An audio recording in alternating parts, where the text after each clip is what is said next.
System. I give up the task. Let's start the erasure. Rachel stared blankly, calmly awaiting her demise. The mobile phone on the table lit up, displaying a photo of Nicholas with another woman. No matter how many times she started over, even if the affection level reached 99%, Nicholas would still hopelessly fall in love with Gabriella at the age of 25. It's really so boring. The mechanical electronic voice of the system broke the silence. The host has accumulated 99 failures and can apply to change the task object. Please confirm whether to change. Rachel had long been ground down to despair. Upon hearing this, a glimmer of light flashed in those lifeless eyes. Confirmation. Chapter 1. If it weren't for the despair of the road ahead, who would be willing to give up their life?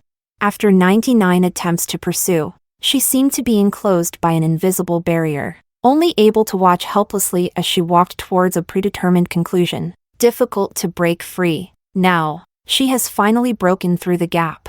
Even if she is drenched in blood, she will escape this endless cycle of pain at all costs. Replacement successful. The new task object is Liu family head Martin. Rachel's eyes flickered. Martin is the head of the Liu branch family. Frail and sickly, despite years of recuperation abroad, he still firmly controls the Liu group, as evidenced by his methods. Over the years, he designed multiple series of blockbuster jewelry for the Pinnacle Group. Nicholas, the president of this group, rose to fame and was hailed as a business genius. The outside world says Martin is destined to die young and will surely choose an heir from the collateral line. Nicholas is the most suitable candidate. But what if Martin can survive? Once the task is successful, she can exchange it for the restore health item, which she originally planned to use to treat Nicholas's leg ailment. To facilitate approaching the task object, the host's identity will be changed. In 15 days, the host will die from an unknown illness due to weakness. Rachel is not surprised by the way she dies. Every time a task fails, she feels life slowly slipping away in this helpless manner. The difference is that this time, the end of life is a true rebirth. Rachel showed a long-lost smile. Never see you again, Nicholas. In half a month, this identity will cease to exist. She can use this time to arrange her affairs properly. Nicholas is the dark, world-weary antagonist in the book. Initially, the system made her his deskmate to ensure she stayed by his side, and it also gave her the same tragic background of being orphaned like him. Coincidentally, she was an orphan before entering the story, not knowing how to interact with parents. 3 years ago, her grandmother in this world passed away. Her entire focus in life has been on Nicholas. Alone, Rachel can face death without any attachments. Before dying, she needs to properly hand over her work at the company. It's not for Nicholas.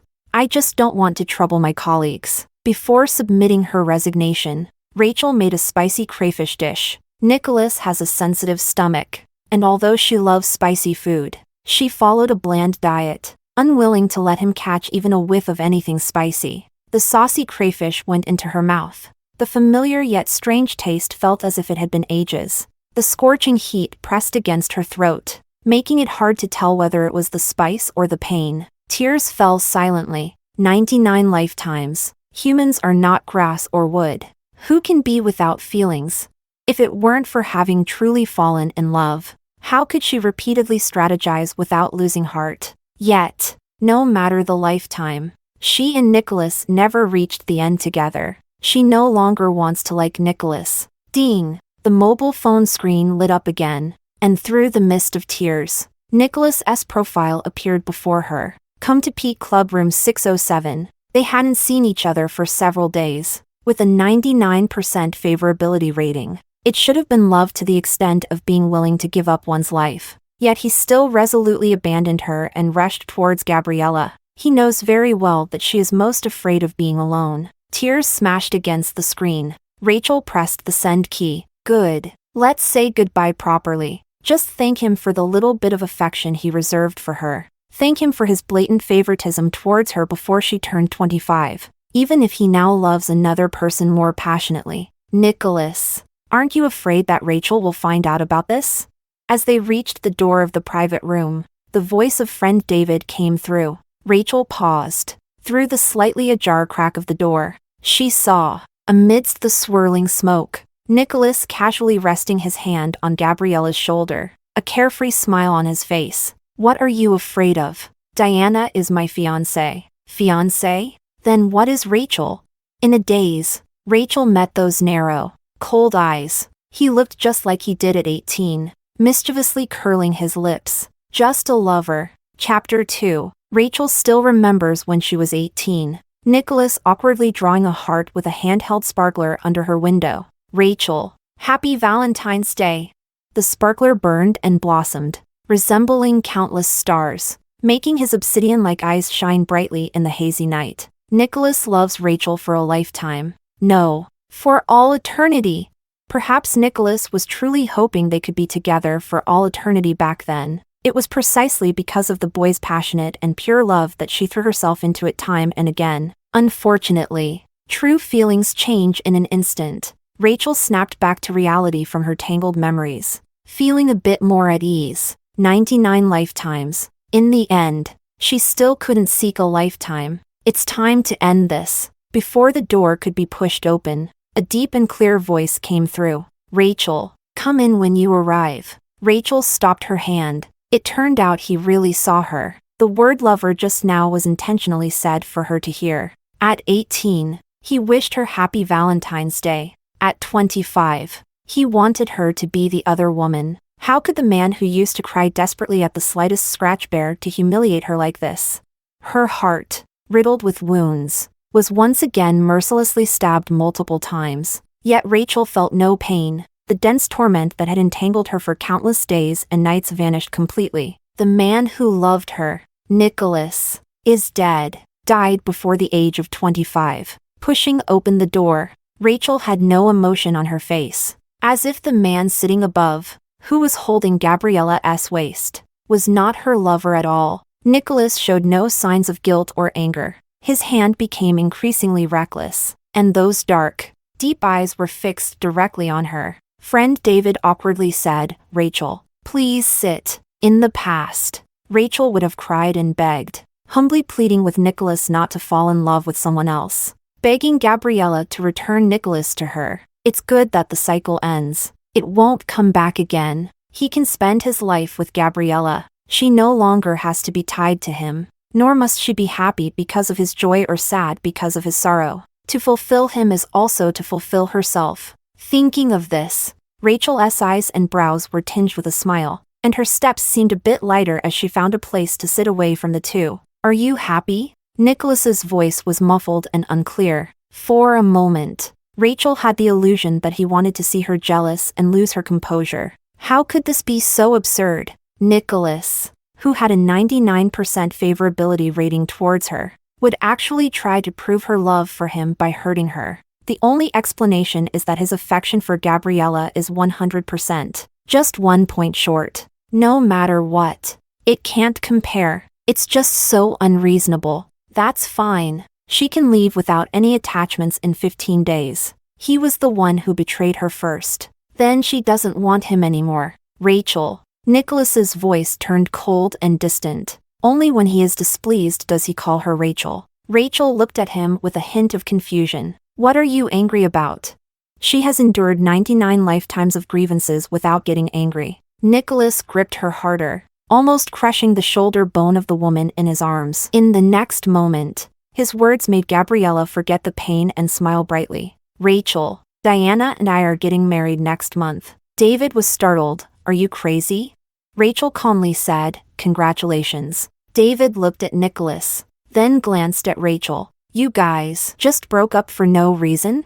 Nicholas was surrounded by an inescapable aura of danger, and after casting a cold glance at him, he said coldly, we did not break up. Gabriella could no longer maintain the smile on her face, her gaze fixed on her with resentment. Rachel wasn't surprised by Nicholas's attitude. An excessively high favorability made it difficult for him to easily let her go. But why? What he was doing was trampling on the dignity of all three of them. Nicholas, we are done. Let's pretend we never knew each other. Never knew each other? Nicholas's brows suddenly darkened with malice and coldness as he sneered. The outside world knows you are my Nicholas's woman. Yes. He never hid his favoritism towards her, recalling those passionate past events. Rachel said calmly. Not anymore. Nicholas's deep-set eyes flashed with a hint of panic, quickly overshadowed by rage. Starting tomorrow, you don't have to come to the office anymore. The position of chief jewelry designer is for my fiancée Gabriella.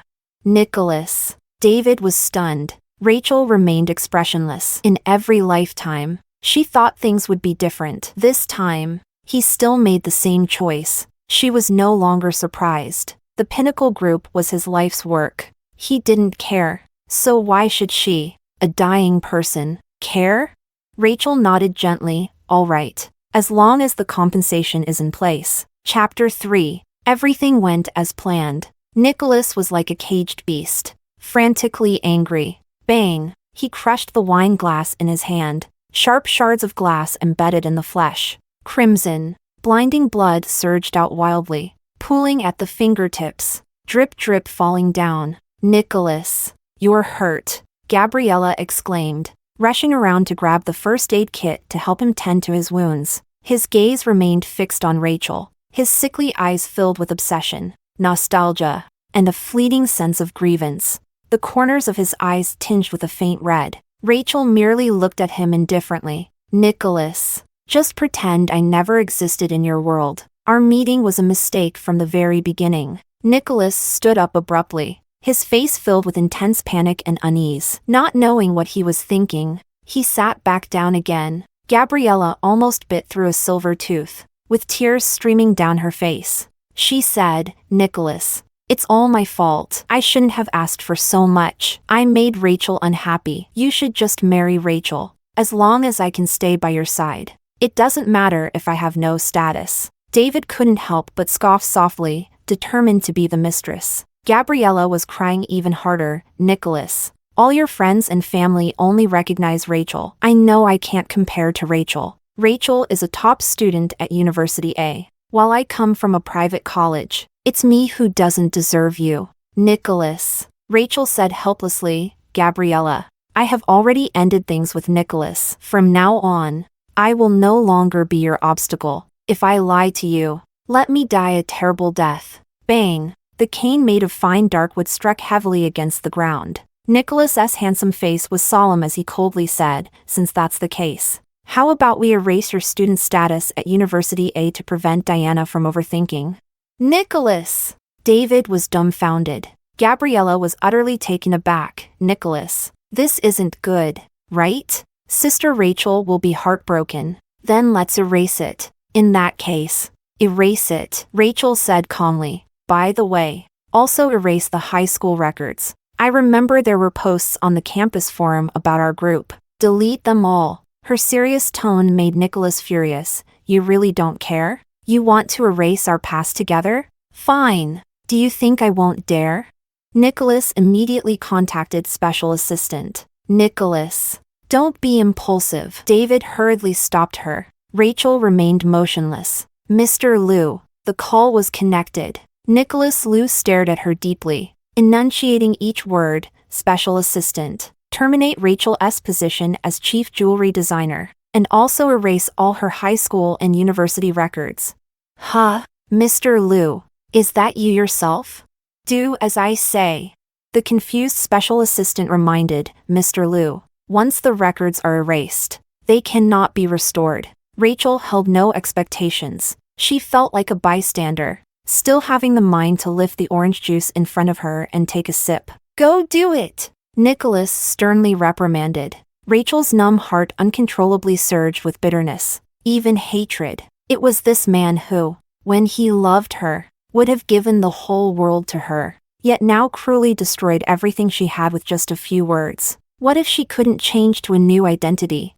She would only be trampled in the mud by him for the rest of her life, unable to turn over. David was Nicholas's best friend in high school, who used to call Rachel sister every time, serving as a witness to their relationship. He was equally shocked by Nicholas's ruthless change of heart. Nicholas, you have gone too far. Only Gabriella couldn't hide the surprise on her face. Looking deeply moved, Nicholas, I will never overthink again. I know you love me very much. Gabriella shrunk into Nicholas's embrace, proudly raising an eyebrow at her. Rachel let out a low sigh. Time is running out. It really shouldn't be wasted on unworthy people. She followed her heart, got up, and left the club. Returning home, the symptoms imposed by the system began to take effect, and Rachel became drowsy and fatigued. Just losing a few things left her feeling unwell. She simply covered her head and took a nap. Since she had already been expelled, she might as well treat it as an extended vacation. At night, in a half-asleep, half-awake state, Rachel felt someone behind her. The cold, cedar-like breath momentarily scattered her drowsiness. She tried to push him away. His iron-like hand gripped her tightly, making it difficult for her to break free. Nicholas. We broke up. His body trembled as he buried his head in the crook of her neck, breathing rapidly, the warm, damp air spraying against her skin. Rachel. We didn't break up. Rachel really didn't understand him. How could he love two people with one heart? And how could he expect her to act as if nothing had happened after he had so cruelly humiliated her? It took her 99 generations to understand that a broken mirror truly cannot be put back together. She was persistently searching for the one who truly loved her, Nicholas. But he had long since died in the first generation, dying the moment he betrayed her. They could never go back. Chapter 4. Rarely having to work. Rachel prepared herself a delicate breakfast. She savored it slowly. Knock knock. The sound of the cane tapping on the ground echoed as the mobility-impaired yet dignified Nicholas slowly approached, moving so slowly that one could hardly tell which leg was lame. His complexion was not good, and he was wearing a wrinkled high-end suit. Why don't you help me iron my clothes? Where is my breakfast? In countless days and nights in the past, Rachel not only had to help design jewelry for his pinnacle group but also meticulously took care of his daily needs. I prepared 3 meals a day with various dishes by hand to nourish his stomach. Not a single day was missed. He actually felt that this was a matter of course. Rachel smirked. Nicholas, your matters are no longer related to me. Have you forgotten? Gabriella is your fiancée. Nicholas's dark eyes revealed a different emotion. Are you jealous? Rachel was no longer affected by his joys and sorrows, nor did she want to guess his thoughts. Only those who care get jealous. Nicholas, how could I be jealous of you? Nicholas stared at her in disbelief, a mix of gloom and madness swirling in his eyes. Not caring? Rachel, you loved me for 7 years. He swung the cane, knocking the vase off the table, shattering it on the floor in a mess. Rachel's gaze gently fell on the ceramic vase they had made together. Loving once doesn't mean you will always love. You should understand this principle. Nicholas seemed to breathe a sigh of relief. You really are jealous of Gabriella. Do you think that after being with Gabriella, I would stop loving you? His dark, deep-set eyes were fixed on her. Rachel, don't you know how much I love you? She certainly knew. A 99% favorability rating couldn't be false. What does love matter? His greatest love was still Gabriella. No, his greatest love was himself. Every time before, Rachel had foolishly believed he would choose her, but reality always dealt her a merciless slap. The sensitive and paranoid Nicholas was convinced she was jealous, and his voice even held a hint of pleasure. Rachel, why don't you continue working at the Pinnacle Group? I'm offering you the designer position. He always does this, hitting hard and then giving a sweet date. It made it hard for her to let go of that faint hope. Thinking about the work she was about to complete, Rachel took a step back. I'll leave after I finish the handover. I don't know if it was Nicholas wanting her to return to the Pinnacle Group that leaked to Gabriella. She stormed over, full of fury, changing from the weak and submissive demeanor in front of Nicholas. She glared at her with arrogance. Rachel, do you think you're still the campus beauty of University A? No one dares to admit you at all. Rachel has been busy these past few days finishing the design draft, putting an end to her design career. She ignored Gabriella's mockery. Gabriella's gaze was venomous, chattering on. Nicholas loved you to death before. So what? The person he loves now is me. Rachel's hand paused slightly. Gabriella smirked. You are such a failure. Rachel sighed. Gabriella, please don't disturb my work, okay? Ding. The sound indicating the water kettle has boiled. Rachel got up to pour the water into the thermos. Gabriella followed him with a grim expression. Work! Work! She is the chief jewelry designer. Rachel is now just a pitiful creature without even a high school diploma. Yet those damn employees still believe in her. Even Nicholas wants Rachel to go back. It's work now. But what about later? Are you going to steal Mr. Liu's position too? Staring at the still steaming water bottle, anger completely overwhelmed reason, and Gabriella actually developed a malicious intent that only a devil would have. With her eyes blazing red, she reached out with a claw-like hand and pressed down on Rachel's right hand. Rachel, don't think you can compete with me. Hiss. Scalding hot water was poured over the originally nimble and delicate hands, the fair skin visibly reddening, blistering, and rotting. Gabriella appreciated Rachel's shocked and desperate expression. The impurities in my heart have finally been expelled. Bang! In the struggle, the water bottle fell to the ground, shattering into pieces. Hot water splashed a few drops onto Gabriella's calf. "Ah, you wretched person." Rachel was rinsing her right hand with cold water, the intense pain causing beads of sweat to form on her forehead, falling together with her tears. In 10 days, she will be dead. Why can't they just let her go? What happened? Nicholas walked in with a cane, and Gabriella changed her expression, then immediately threw herself into his arms. She cried and pointed to a few red spots on her calf. "Nicholas, Sister Rachel knocked over the water bottle and burned me. It hurts so much." Nicholas furiously said, "Rachel, you are going too far. Diana is innocent. How can you harm her out of jealousy?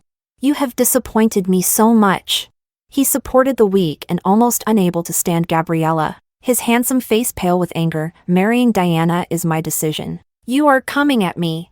The man who once vowed to protect her for all eternity was now holding another woman, disappearing from her sight without looking back. Rachel numbly felt the cold water rushing over her hands. Just one glance is enough to see that her hand has been severely burned. Just one look. Chapter 5. After continuously rinsing with cold water for half an hour, Rachel took a taxi to the hospital alone. The one treating her injuries was a nurse. "I'm really sorry. Lou's former fiancé just happened to be burned as well, and the burn specialists were all called to treat Mr. Lou." Rachel let out a self-deprecating smile. Lou really loves her. It was just a few drops of hot water. Yet Lu Yan made such a big fuss. Her hand burned painfully, and her heart was repeatedly scorched. A 99% favorability made her feel that he cared for her. More or less, she was too self-righteous. Mr. Liu only has a minor burn, but Mr. Liu, the pampered husband,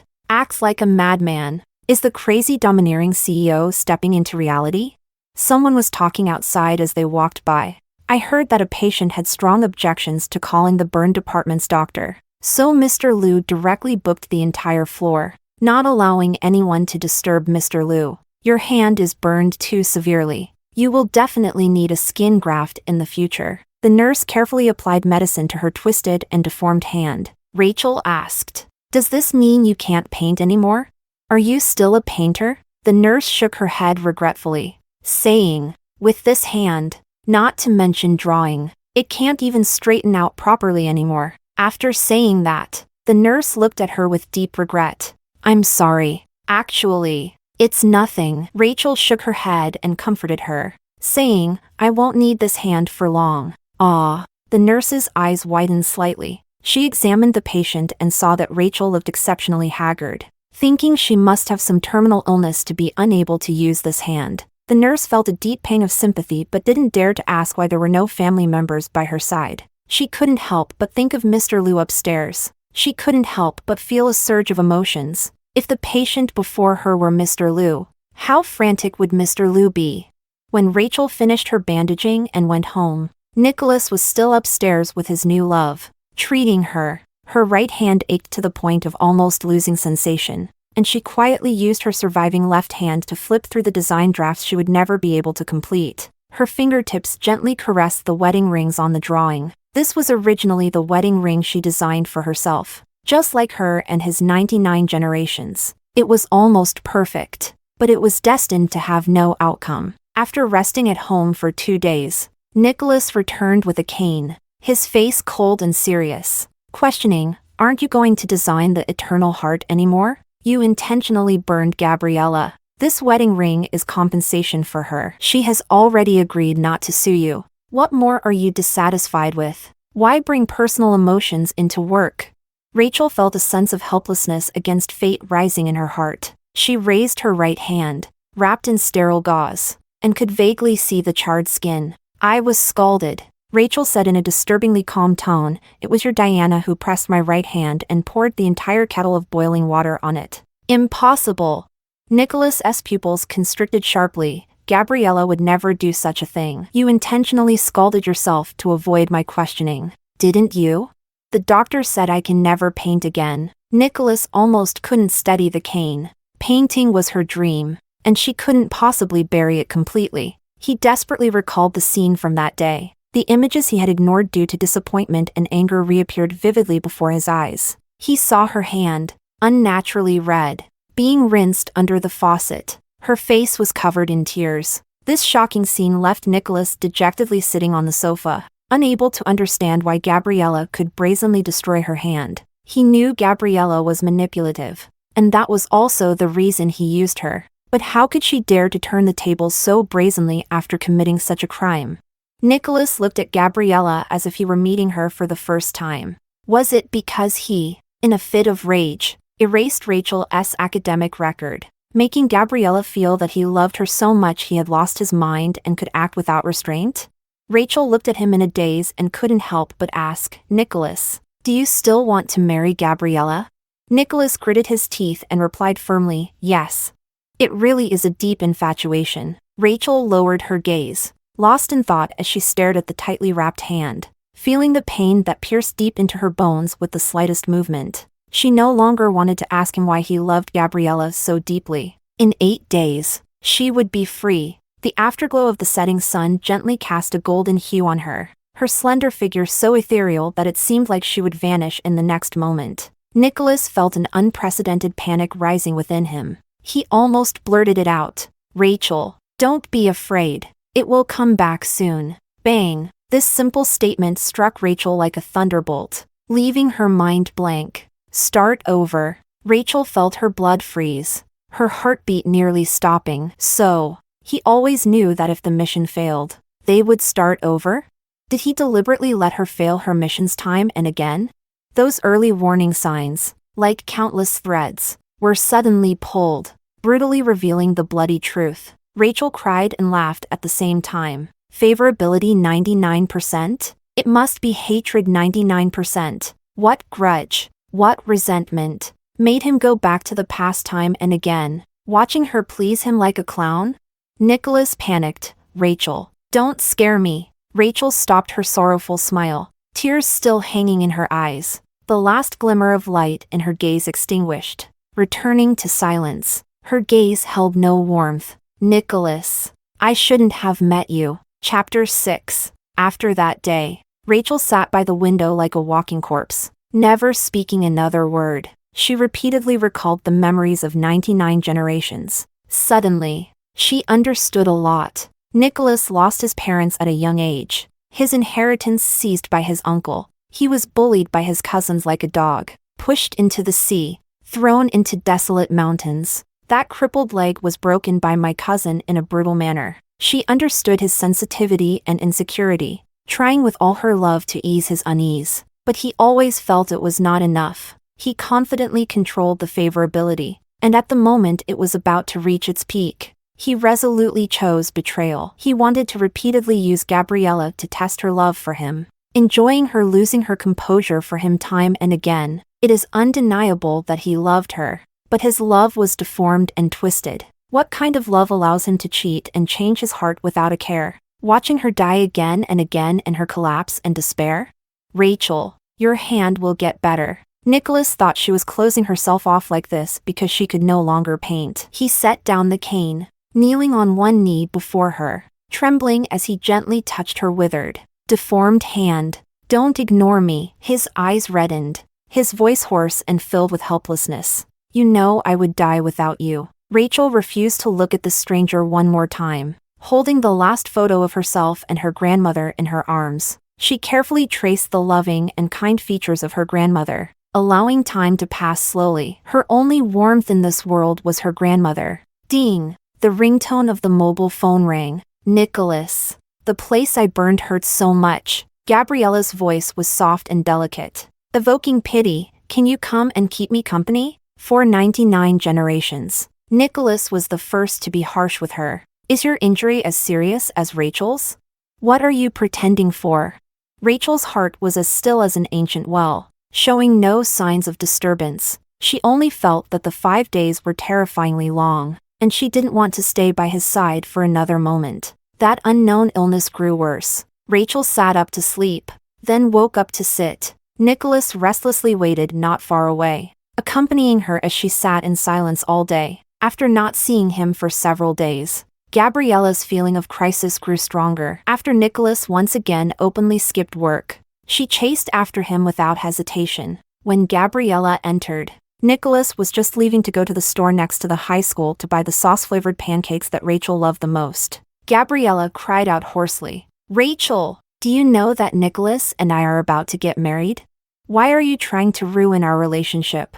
Rachel ignored Gabriella, lost in thought as she gazed at her grandmother's photo, counting down the time in her mind. "Goodbye, Grandma. Rachel will not return to find you again. Rachel, don't pretend to be deaf and mute."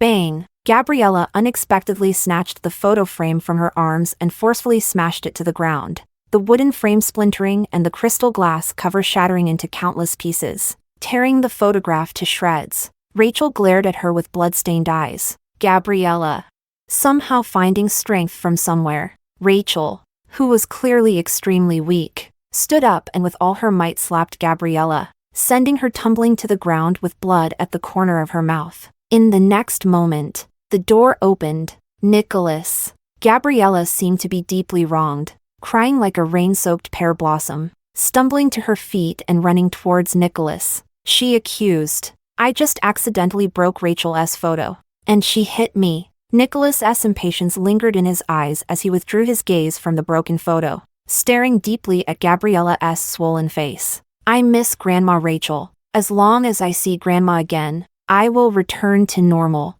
Diana, let's move the wedding date up." Gabriella was both surprised and delighted. Of course, Rachel ignored it, crouching down to pick up the broken frame, allowing the glass shards to cut her hands, leaving them bleeding. Rachel! Seeing the blood, Nicholas panicked and threw away the cane, limping forward. Watching this scene, the smile on Gabriella's face, still stained with blood, vanished in an instant, and the hatred in her eyes was almost palpable. Rachel, damn it!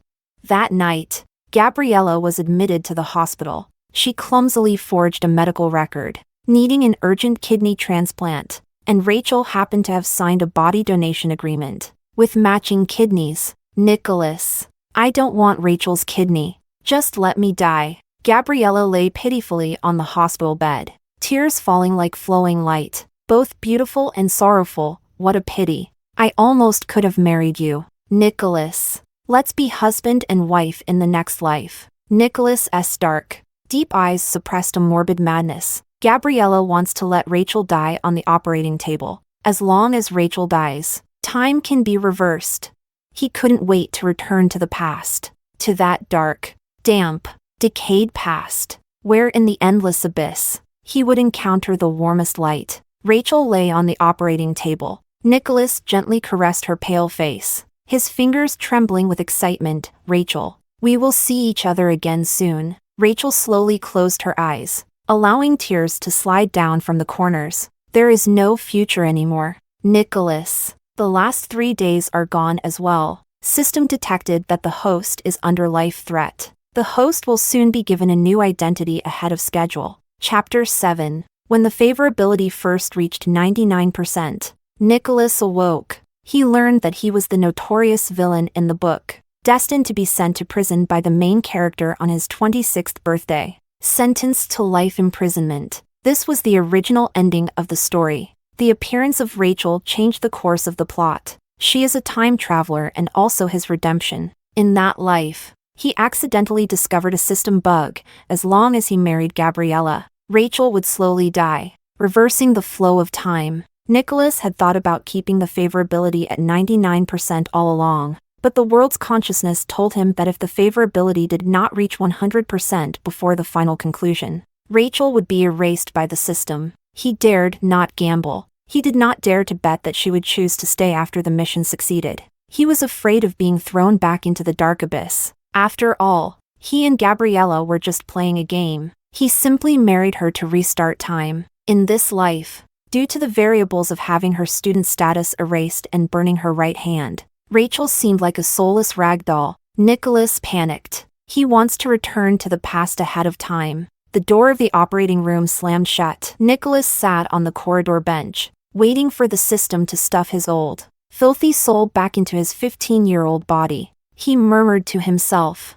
his hoarse voice filled with uncontainable madness and anticipation. Rachel, wait for me. This surgery was merely a formality. Under Gabriella's bribes and Nicholas's indifference and indulgence, Dr. Yi picked up the butcher's knife. He silently watched as the curve on the ECG monitor turned into a straight line, waiting for the corpse to show signs of rigor mortis. Dr. Yi calmly walked out of the operating room. Mr. Liu, there was an accident during the surgery. I know. After a long wait without seeing the time traveler, Nicholas's tone grew irritable. Since the burn incident, he had realized that Gabriella was more malicious than he had imagined. However, this time he overestimated Gabriella's courage. He thought Gabriella would take the opportunity to end Rachel's life. But unexpectedly, she only took one of her kidneys. He wanted Rachel dead, not to torture her. Nicholas could hardly imagine what Rachel would feel after enduring such unwarranted misfortunes. Anger and heartache nearly tore Nicholas's nerves apart. Gabriella, good. Very good. Thinking that Rachel would have to watch him marry that venomous woman, Nicholas's face twisted in agony. Rachel, are you okay? Dr. Yi momentarily thought he had misheard the name, forcing someone onto the operating table to donate a kidney to his fiancée. He thought Rachel was just an organ carrier to Nicholas. So why did he seem to care about this ex-girlfriend?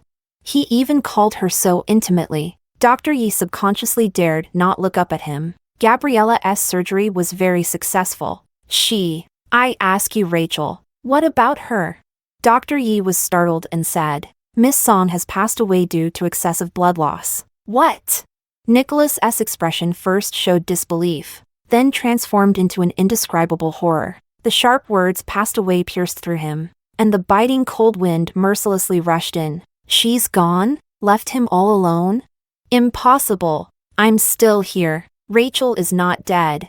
The operating room door opened again, and a gurney was pushed out. The white cloth, stained with patches of blood, sagged, outlining a rigid corpse. Beneath it, the thick, scarlet blood slithered like the tongue of a venomous snake, devouring the remaining colors of this world. Nicholas collapsed onto the ground. He saw the red string on his wrist, woven by Song grandmother's own hands. It felt as if something was crushing his throat, nearly breaking his neck, and then brutally tearing open his chest, emitting a beastly, mournful wail. Rachel.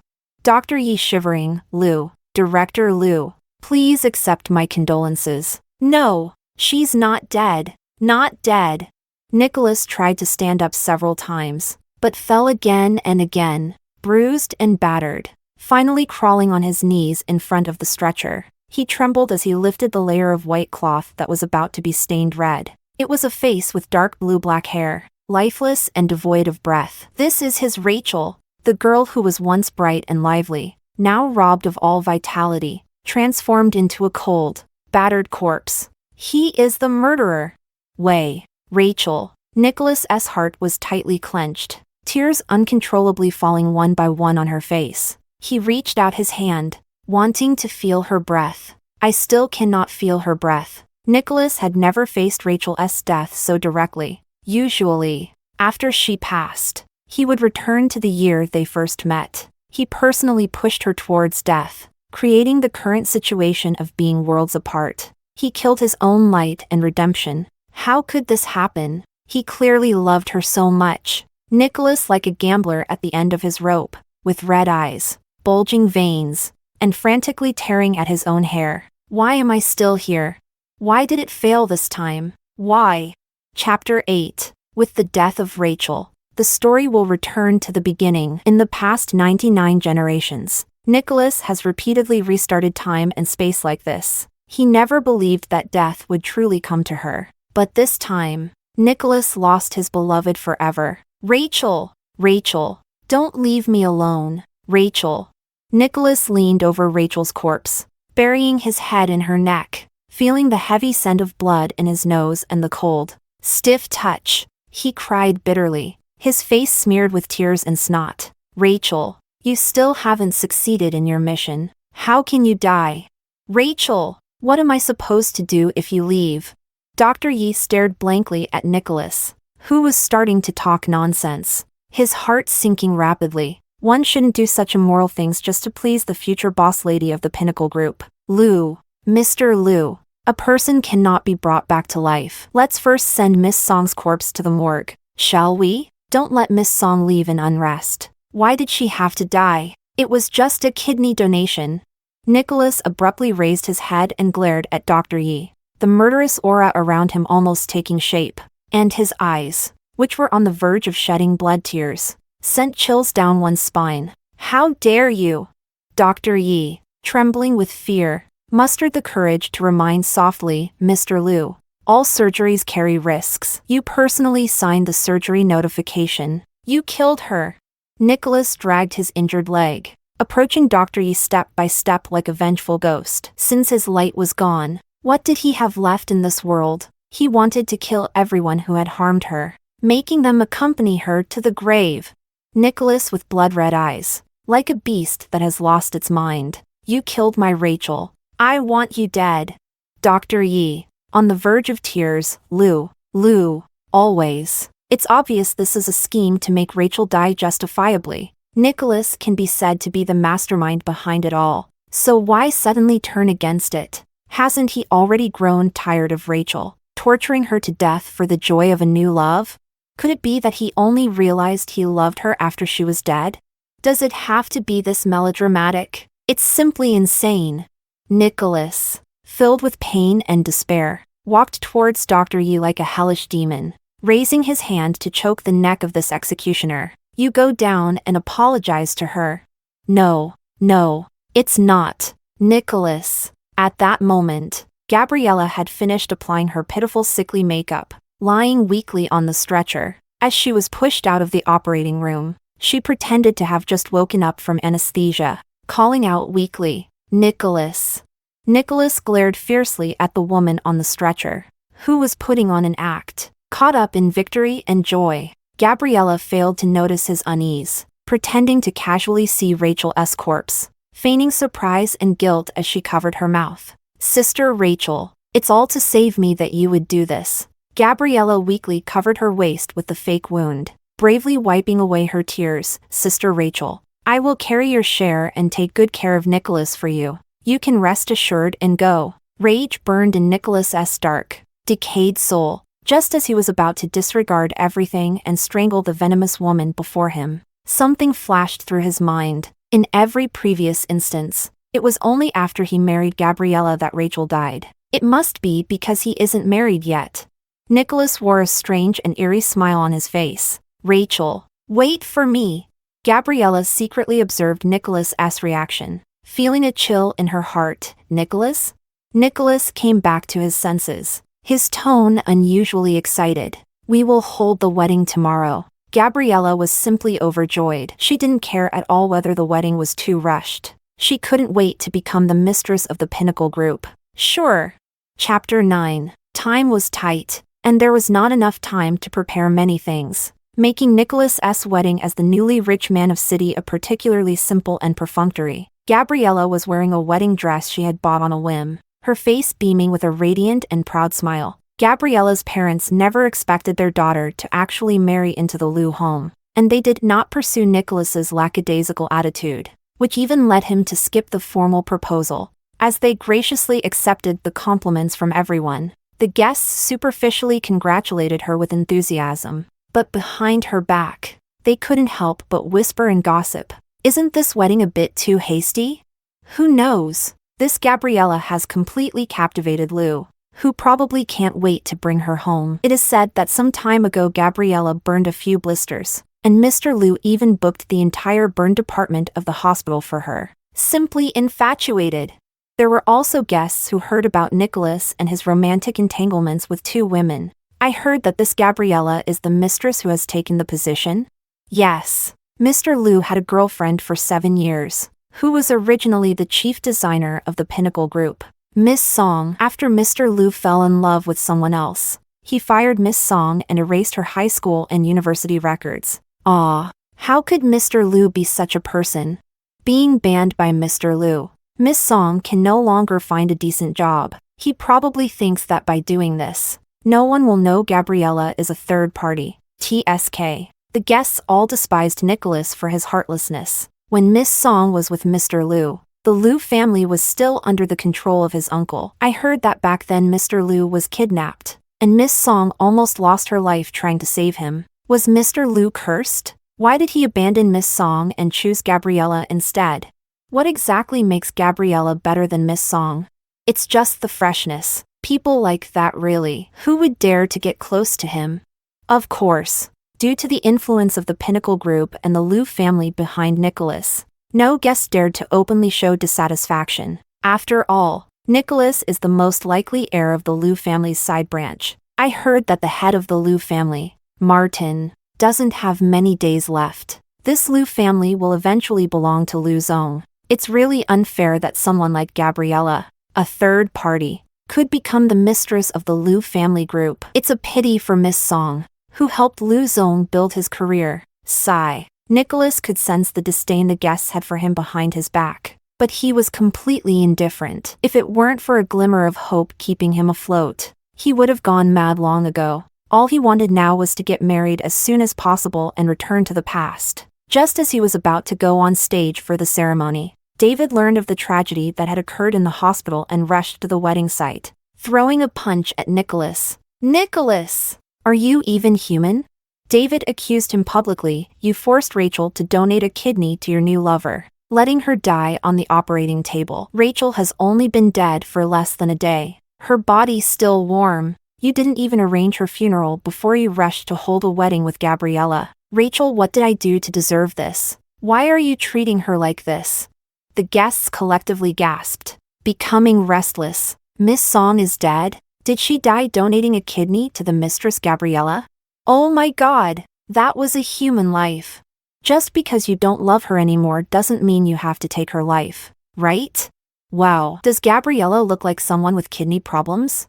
Nicholas mechanically wiped the blood from the corner of his mouth and urged the officiant to continue with the wedding ceremony. David was extremely disappointed. Nicholas, how could you be so cold-blooded? For this third party, you've abandoned all sense of morality and conscience. Gabriella bit her lip. Mr. Su, please show me some respect. I am Nicholas's wife. From now on, you must call me sister-in-law. No need. I no longer have Nicholas as a brother. Cut ties. After David left, the guests couldn't help but feel ashamed. David could have relied on his friendship to protect the Liu family, but he dared to stand up for the late Rachel, severing ties and loyalty. And the guests' murmurs grew louder. Gabriella was so nervous that her heart raced, and only after the wedding went smoothly did she let out a deep sigh of relief. It was night, and she hesitated whether she should share a bed with Nicholas with her body that had just undergone a kidney transplant surgery, in order to quickly give birth to an heir and secure her position as Mr. Liu. Just as she was about to change into her silk camisole, Nicholas kicked open the door like a demon. Gabriella, I want you dead. Chapter 10. At that moment of completion, Nicholas felt the last faint glimmer of hope in his heart being extinguished, and an overwhelming despair surged forth like never before. He had no choice but to believe that his world had once again plunged into darkness. It was he who had personally killed the light. The anger that had been forcibly suppressed burst forth. Nicholas was nearly driven mad as he stepped forward, fueled by rage, and kicked open the door to the master bedroom. Gabriella, I want you dead. Gabriella had just taken off her clothes. For newlyweds, honesty should be the norm, and this should have been a moment of enchanting romance. Yet she felt as if she were a corpse under the terrifying gaze of his eyes. Gabriella's heart jolted. Honey, what's wrong with you? Nicholas slowly turned his head, his gaze eerily terrifying. Husband, you think you deserve that? Gabriella's throat tightened. Today is our wedding night. Nicholas's gaze slowly descended, landing on her waist. This cut only grazed the skin. It wasn't realistic enough.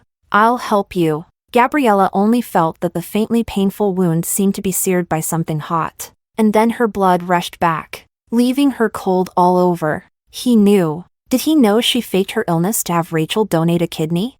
Looking into his emotionless eyes, Gabriella couldn't help but cry out, Nicholas, do you really care about her this much? If it weren't for your lingering feelings for her, why would I have to take action against her? I am your wife. Shut up.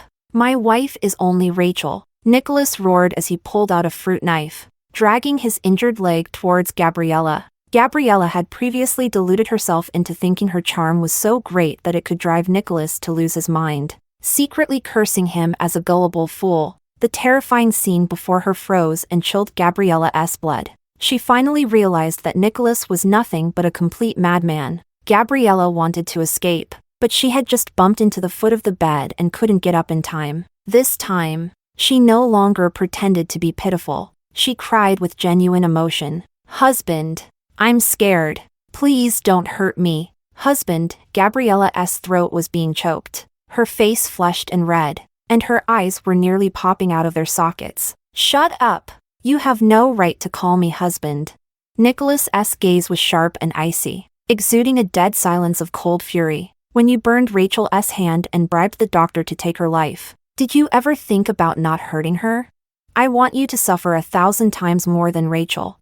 Accompanying the hoarse and rough shout was the sound of a blade slicing through flesh. Gabriella felt a sharp pain in her right abdomen, blood gushing out. Nicholas released his grip on her, his hands viciously twisting the knife, mangling her insides. Gabriella finally understood deeply that Nicholas had no feelings for her. Gabriella was in so much pain that she felt numb, and she laughed sarcastically. Nicholas, what are you pretending to be so affectionate for? Ha! Are you trying to take revenge for Rachel? Clearly, you are the real culprit. You ordered her position to be terminated, her qualifications erased, and the hospital to be taken over. In the end, you personally sent her into the operating room. You killed Rachel. Stop talking. Stop talking.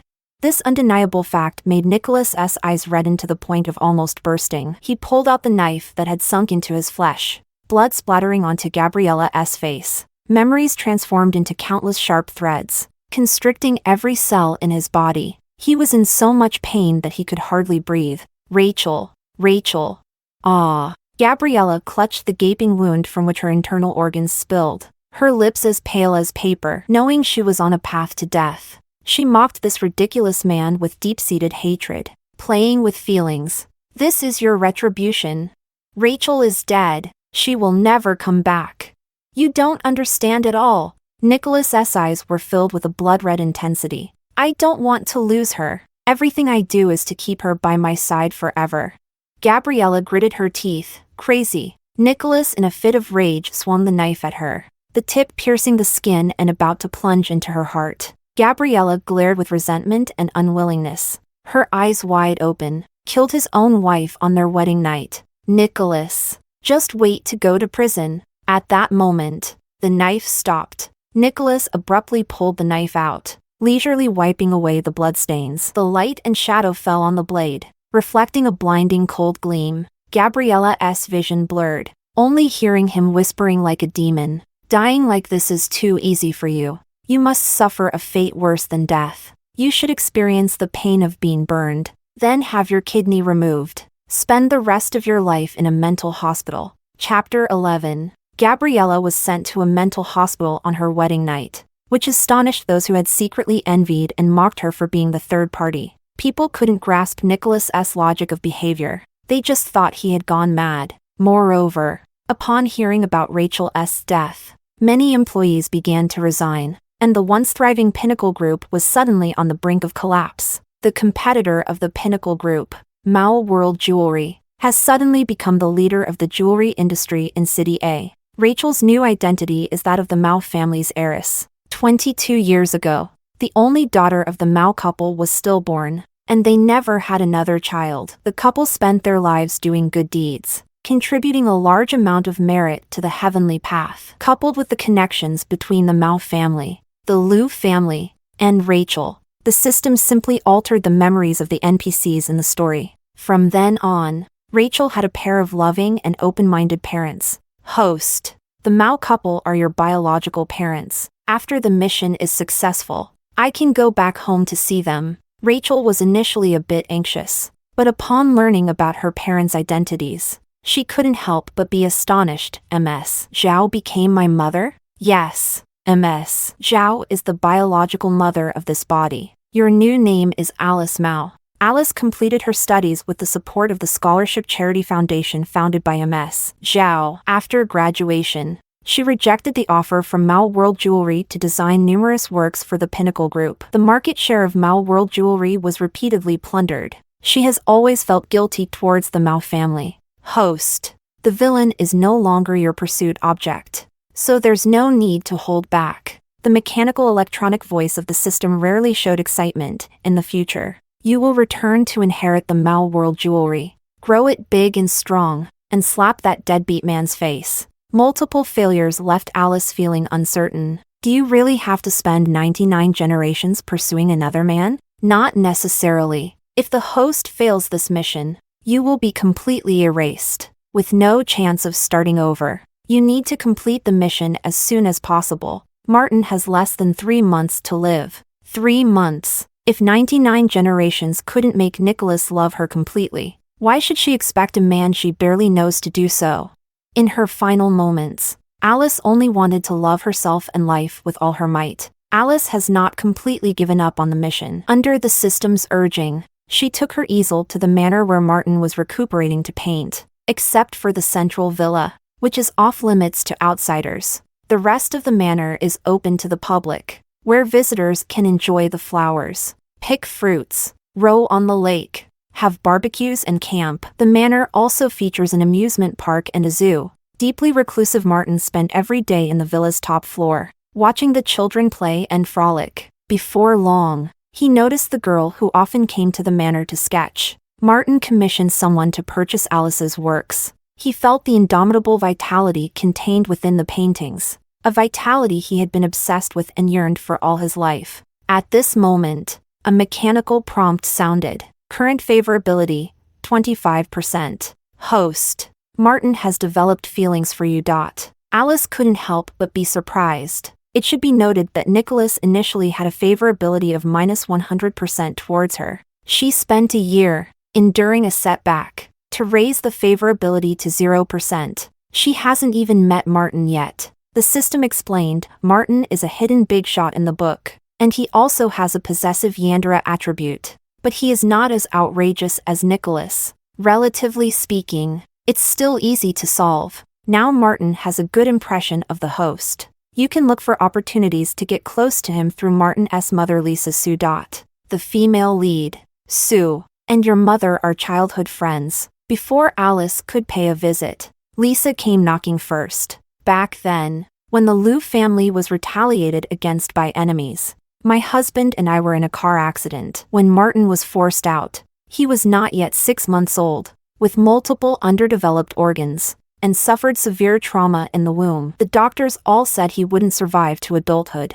I have knelt in every temple and sought out every famous doctor. But in the end, I still couldn't keep him. Alice. Martin. It has been too hard living these 27 years. I cannot selfishly force him to stay. Lisa covered her face and wept. After losing my husband, I am now going to lose my only child. I can't hold on to anything. Alice felt a pang of compassion and embraced this mother with graying hair. Thinking of the restore health item after the mission's success, Alice truly hoped to complete the task so that this gentle and loving woman would not have to experience the pain of losing a child. These days, I often see him holding your artwork. Lisa held Alice's hand, tearfully pleading. Martin never liked strangers getting close to him. This is the first time he has cared about someone outside the villa. Alice. Can Aunt invite you to the villa to meet him? Chapter 12. Nicholas shut himself in the house where he once lived with his lover. Rachel was lying on the master bed. Nicholas insisted on combing the hair and changing the clothes of the decaying corpse, embracing it to sleep every night. deceiving himself into pretending she had never left. At night, his lips pressed against her decayed, icy ear, allowing the maggots to wriggle on her face as he murmured the details of these 99 generations. In the end, he hunched over, crying like a child. Rachel, you were the one who pulled me out of the darkness with your own hands. How can you say you don't want me anymore? Rachel, I can't live without you. Rachel. Nicholas wanted to hate Rachel, but the overwhelming guilt made it impossible for him to blame Rachel for leaving. Rachel, I'm sorry. Nicholas shut himself off in the love nest that the two once shared, painfully feeling Rachel's presence growing fainter and fainter. It is no longer warm and beautiful here. In its place are loneliness, darkness, and decay. After the corpse had rotted beyond recognition, he began to frantically search for the traces that Rachel had left in this home, only to discover that she had long since discarded the items that witnessed their love. Group photos, love letters, tokens of affection, and all the couple's items. It's all gone. All gone. Nicholas wanted to search online for traces of their love, but those posts documenting their romance had long been deleted. He relied on the ability to start over, leaving no escape route. It can't be restored. Mr. Liu, your university and high school classmates do not have a photo with Miss Song, even the graduation photo. At that time, Nicholas was determined to erase all traces of his past with Rachel, and the special assistant contacted classmates one by one, paying a high price to delete everything related to Rachel. Where could it possibly be restored now?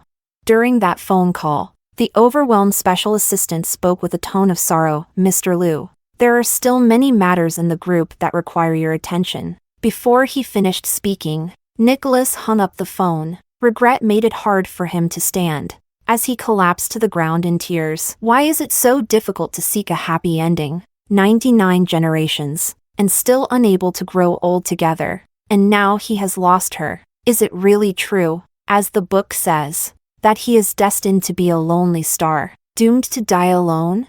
As the sunlight shifted westward, Nicholas turned his head to avoid the light spilling through the gap in the curtains. A letter appeared in his line of sight from beneath the cabinet. Nicholas climbed over with hands and feet, stretching out his hand to retrieve the letter that had been blown into this hidden corner by the wind. It turns out that Rachel wrote this for him. Nicholas shook as he opened the letter. Nicholas, I think you must have known I was a time traveler in the first life, right? Before I entered the book, I was just like you, orphaned and all alone. When I was 15, my uncle wanted to marry me off to a fool. I refused, and they locked me up and beat me, accidentally killing me. You always say you are my salvation, but actually, you are too. When the system asked me to pursue you, I was really so happy. You have suffered so much, and I want to love you, to protect you, and make your future bright and radiant. Nicholas was heartbroken. He never knew Rachel's background before she entered the book, always thinking she was similar to a quick transmission tasker. Wait for the mission to succeed, and she will leave. After all, he doesn't believe that someone like him, a piece of trash, could receive genuine love. When he saw love protect, Nicholas cried almost to the point of heartbreak, nearly unable to see the remaining words on the letter. Perhaps my initial approach to you was not pure, but in this strange little world, you have long been my only beloved. I originally planned to heal your leg after the mission was successful, and grow old with you. Unfortunately, this wish has been unattainable for 99 generations. Perhaps I was too greedy. Each word and sentence struck like thunder, exploding in Nicholas's mind, shattering his very insides. It turns out she never intended to leave from the beginning. It turns out she possesses the memories of 99 generations. She watched him marry other women over and over, walking alone towards death time and again, only to come back and redeem this beast. 99 generations. Nicholas clutched the letter that felt as heavy as 1,000 pounds, crying out in despair. Rachel, do you remember when we were 18, and you said you would love me for all eternity? But your love has left me with nothing but endless pain. How could that passionate and sincere boy bear to hurt me like this? If there is a next life, let's not meet again, okay? I really hurt so much. Nicholas, I don't want to like you anymore. Chapter 13. Nicholas committed suicide. Upon learning that Rachel had given up the mission and that he had completely lost his beloved, Nicholas picked up the knife he had used to stab Gabriella not long ago. He resolutely severed the blood vessels in his right hand. When the police burst through the door, Nicholas was lying cold and bloody in the embrace of the corpse, with fat maggots gnawing at his flesh. The police nearly thought there were two corpses on the bed. Call the forensic doctor over. Ah, ghost. It's a corpse. The neighbor screamed and vomited, nearly fainting. He could no longer bear the increasingly pungent stench and chose to call the police. He never expected such a horrifying and bloody scene in the house. He was a neighbor to the corpse for 10 days? Ugh. When the neighbors finally remembered the identity of the deceased, they could no longer care about their fear and immediately took out their mobile phones to quickly share this gossip in the group. Mr. Liu committed suicide. Died together while holding Miss Song's corpse. The police checked the pulses of the two people covered in maggots. The man is still alive. Mr. Liu is not completely dead. The neighbors quickly continued to share the follow-up. The ambulance has arrived. Mr. Liu should be taken to the nearest city a central hospital for rescue. The onlookers in the group couldn't help but comment. Since Miss Song likes you to death, why did you have to harm her in the first place? Does Liu really love Rachel or Gabriella? He would rather kill Rachel than marry Gabriella. And he one who ends up in a mental hospital is Gabriella. These operations are truly confusing. Does he have some serious illness? I guess he only realizes who he loves after it's too late. When someone has died. Tisk. Those who can live in this community are either rich or noble. David quickly learned of Nicholas's tragic news. Nicholas orphaned and alone. Uncle's family was imprisoned on a small island, and his nominal wife was locked in a mental hospital. Only David, this friend who declared a severance, rushed to the hospital to sign the surgery consent for him. David learned the basic situation from the police, and he could never have imagined that during the 10 days of no contact, Nicholas actually shared a bed with a corpse. This is insane. During the rescue of his former friend, David went to the morgue to see Rachel's corpse, which had already decayed beyond recognition, with hair fallen out, eye sockets sunken, tongue protruding, and abdomen swollen. David couldn't stand it and hurriedly cremated and buried the corpse. Nicholas, who was hanging by a thread, returned from the gates of hell, and Rachel's figure was no longer by his side. There isn't even a corpse. Rachel. Ah, Rachel! Nicholas struggled violently, tearing the foreline, blood pouring out. David pushed him down on the bed, almost wanting to punch him awake. Nicholas, I told you not to let her down, but you insisted on courting death. What are you doing now? She's already dead, cremated. And your hand, David said with deep sorrow. You were so brutal. Your right hand will be nothing but a decoration from now on. Do you understand? Nicholas couldn't take it anymore, screaming, Give me back my Rachel. Give her back to me, Rachel. Just as David couldn't hold back from slapping him, Nicholas was in tears. Rachel, I know I was wrong. Just let me conquer again, okay? Rachel, strategy? David had indeed read a lot of system texts, but he simply didn't believe that things like those found in books could appear in reality, thinking that Nicholas was just overly heartbroken and had imagined it. Rachel, if only I had treated you a little better just once, we could have had a happy ending. Nicholas was sobbing uncontrollably, his body trembling with pain and regret that made life feel worse than death. I have always begged the heavens to bring us together. It was I who ruined everything. Rachel, are you cold down there? Wait for me. I'll come keep you company, Nicholas said as he tried to break free from David, rushing to the window to jump down. Fortunately, David was quick enough to grab him. In order to prevent Nicholas from continuing to seek death, David had no choice but to comfort him by saying, Since Rachel is a time traveler, she definitely won't die. Nicholas's crimson, frenzied eyes flashed with a hint of clarity. Then he hesitated and said, But if the mission isn't completed, she will be erased. Rachel must have been erased. Nicholas suddenly collapsed. Rachel. It's unlikely. Rachel might just have changed her identity, like those stories in novels about borrowing a corpse and returning to life. David held on to his mentally unstable old friend, feeling a mix of emotions inside. He patiently comforted him, saying, Cheer up. At least you're alive and still have a chance to find her. What if you die? How will we find her then? Yes. I want to find Rachel. Nicholas obediently returned to the hospital bed with the support of his friend. His chaotic and disordered gaze revealing an astonishing obsession. I want to apologize to Rachel in person and seek her forgiveness. She loved me for 99 generations. She won't abandon me. She is just temporarily angry. I must find Rachel. Rachel. Chapter 14. Current favorability, 75%. Host. Martin has fallen in love with you. When the system notification sound was heard, Alice was in the villa painting a portrait of Lisa. She raised her gaze and happened to catch Martin's eye not far away. His gaze paused for a moment, and he gently nodded to her before focusing intently on the documents he was reading. The fingers holding the documents turned pale, and the words on the paper transformed into countless ants crawling on his heart. She is watching him.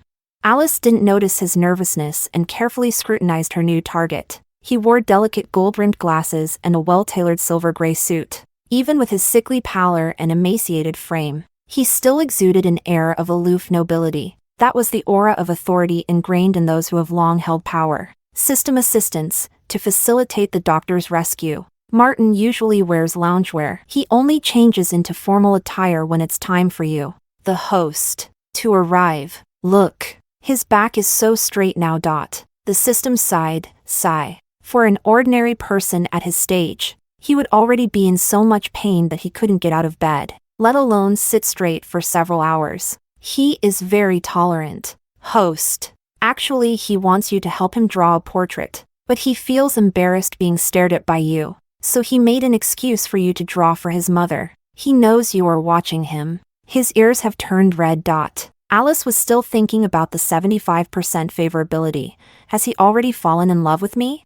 Back then when Nicholas reached a 50% favorability towards her, he couldn't wait to let the whole world know he loved her and promised a lifetime of devotion. If it weren't for the system, she would never have known that Martin had feelings for her, let alone to the extent of love. Yes, Martin's favorability towards you has been skyrocketing, and now it has reached a point of infatuation that is hard to extricate himself from. The system analyzed that he didn't show it because he knows his time is limited and doesn't want to delay you, the host. He has even drafted a will to leave this manor to the Mao family. It is not directly left to Alice, but to the Mao family. So outsiders would think it is because the two families are close friends. This is to consider her reputation. Alice's scarred heart flowed with an inexplicable warmth. She always felt that love was a very luxurious thing, requiring a lot of giving before one could be treated differently. Being betrayed and hurt must mean she hadn't done enough, or hadn't done it well enough. It turns out that there really are people who silently and quietly love him,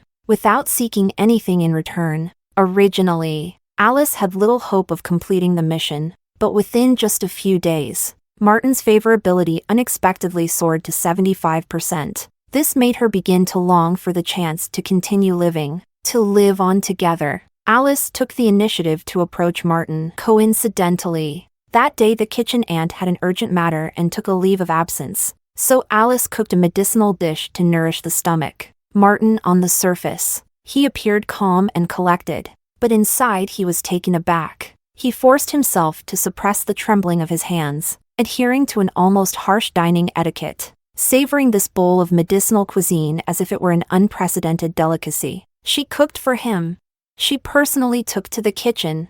Current favorability, 99%. The system was overwhelmed with joy. Its electronic voice cracking. Wow. Host. You're just a little bit away. You'll complete the mission soon. Oh my. I can hardly believe it. Alice was somewhat surprised, but not overly excited. We are stuck at 99% and have already reached 99 generations. The system is very excited and optimistic. No way. A madman like Nicholas might not even exist in 1,000 small worlds. Of course. Someone as pure and easy to flirt with as Martin is also a rare find. Host. You should run over and give him a kiss. No. Even if you do nothing and say nothing, just smile at him. I guarantee that the favorability will immediately skyrocket.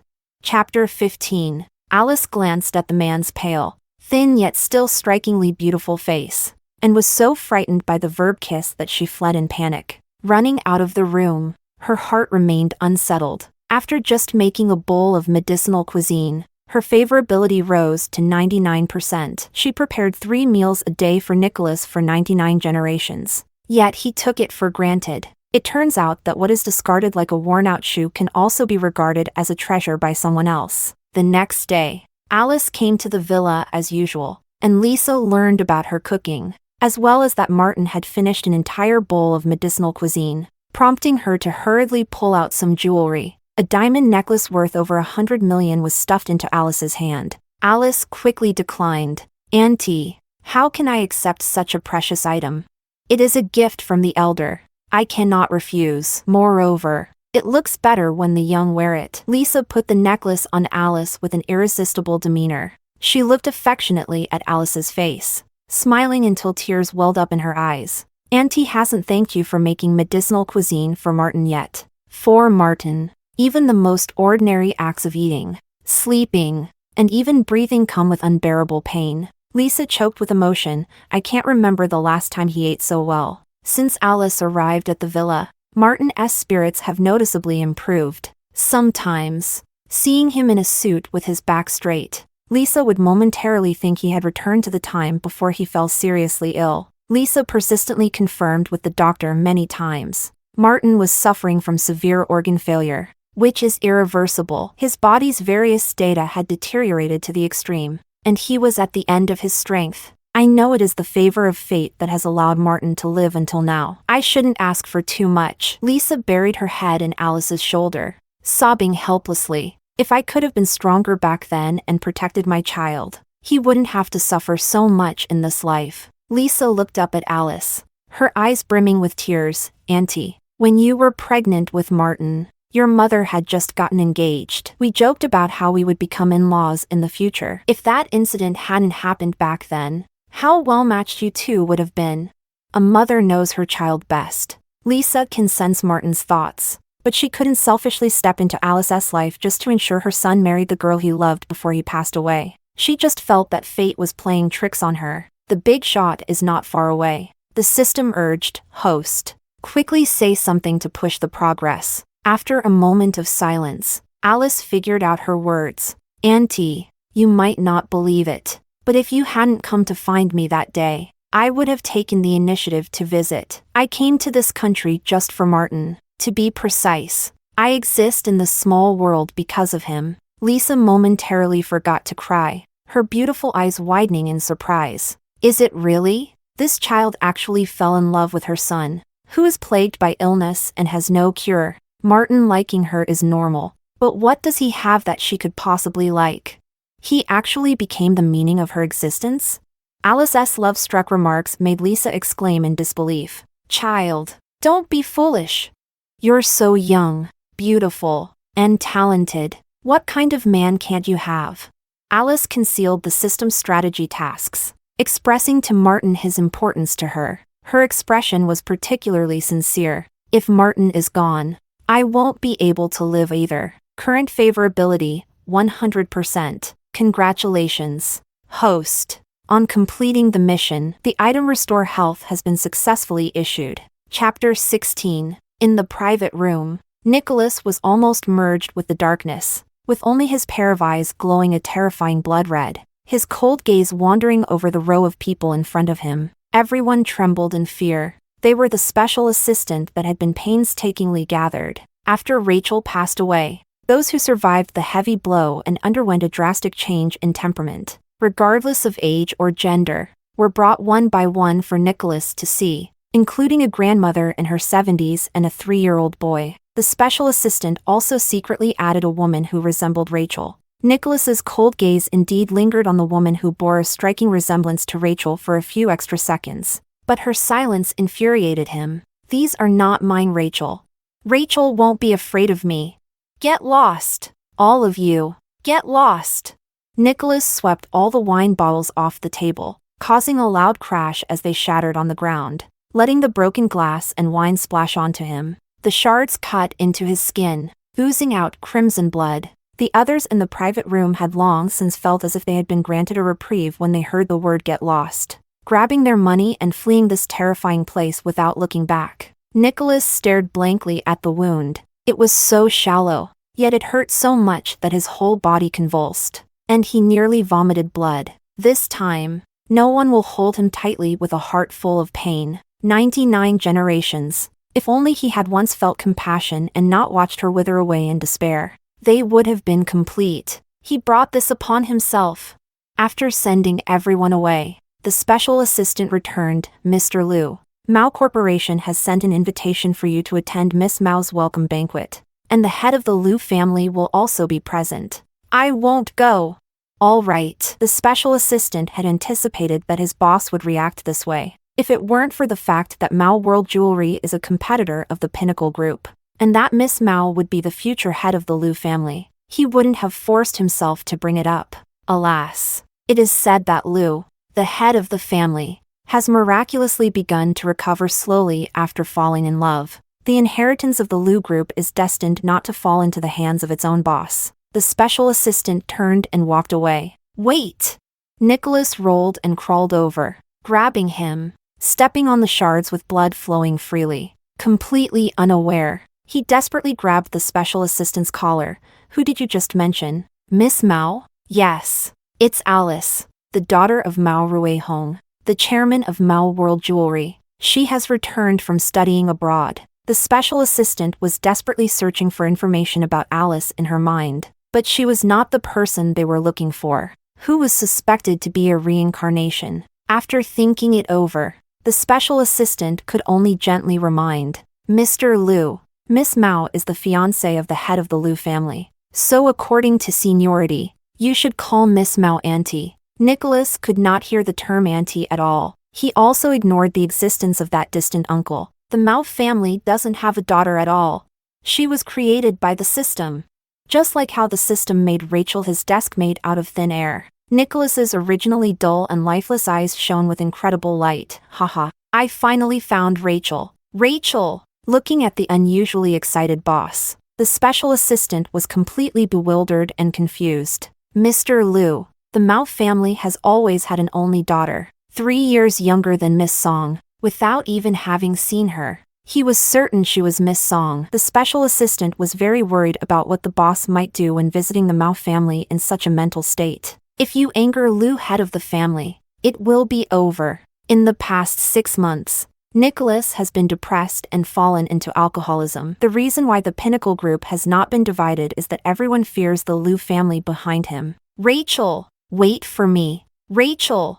Nicholas was visibly excited and manic, clearly not willing to listen to any advice. The special assistant let out a deep sigh. It seems I really have to find a new job. Chapter 17. Mao World Jewelry is originally the leading enterprise in City A. With the rumor that the Mao family is about to marry into the Imperial Liu family, everyone in the industry is scrambling to attend the welcome banquet. For a moment, the entrance was bustling with visitors, and guests were everywhere. Mao father was cheerfully entertaining guests on the first floor, while Mao mother was upstairs preparing her daughter's dress and chatting intimately. On the second day back home, Lisa and Martin came bearing gifts to propose. Mao mother couldn't resist the sweet words of her long-lost friend and, seeing that Martin had mostly recovered and didn't seem like a short-lived man, impulsively agreed to the marriage. Martin immediately seized the opportunity and prepared to announce the engagement at the banquet. Once this is announced, it will be difficult to backtrack. Alice, have you really decided to marry Martin? Mao mother looked at her precious daughter with increasing reluctance. You just graduated.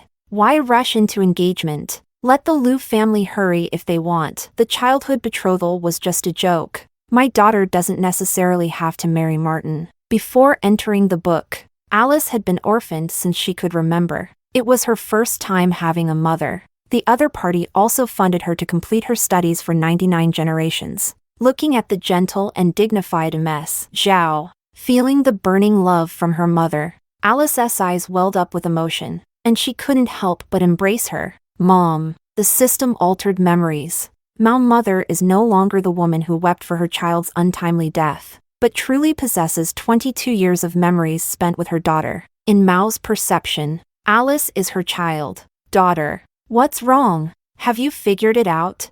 Don't worry. Mom will clarify this with your Aunt Sue right away. Saying this, Mao's mother was about to take out her mobile phone. Alice stopped her mother. Her voice choked yet firm. "Mom, Martin is a really good person, and I am lucky to have met him." She chose to be with Martin not just because he helped her complete the mission and survive, but also because of his unconditional love for her. Martin is a master strategist in business, yet in matters of the heart, he is as pure as a blank sheet of paper. Over the past 6 months, he has trusted and cared for her unconditionally. Having had enough of betrayal and deceit, Alice finds it hard not to be moved by him. Seeing her daughter insist, Mao helplessly compromised, "As long as you like him, my dear, I have no objections. Fortunately, I grew up with your Aunt Sue, so I know her well. She won't be a difficult mother-in-law. But I don't know much about Martin. You can get engaged first, and discuss the wedding later." Mao gently wiped the tears from her daughter's eyes. "Don't be afraid, my dear. If that boy Martin dares to bully you, I will definitely stand up for you." Wrapped in love, Alice felt a pang of bitterness in her chest. She was so happy that she could hardly believe it was all real. Now she has her closest relatives and her true love, no longer needing to suppress her innermost feelings. She humbly devoted everything to Nicholas. If this were a dream, Alice would wish to never wake up. When Alice finally composed herself and came down the spiral staircase, amidst the gasps of the crowd, she saw the man she had been waiting for. Martin was still thin and frail, but compared to before, he looked much better, at least to others. He no longer seemed like a terminally ill patient, but rather a handsome young man with a touch of sickly beauty. Martin was also looking at her, his face revealing unabashed admiration. Her flowing black hair resembled drifting clouds. Her brows were like ink paintings. Her lips seemed to hold the essence of red.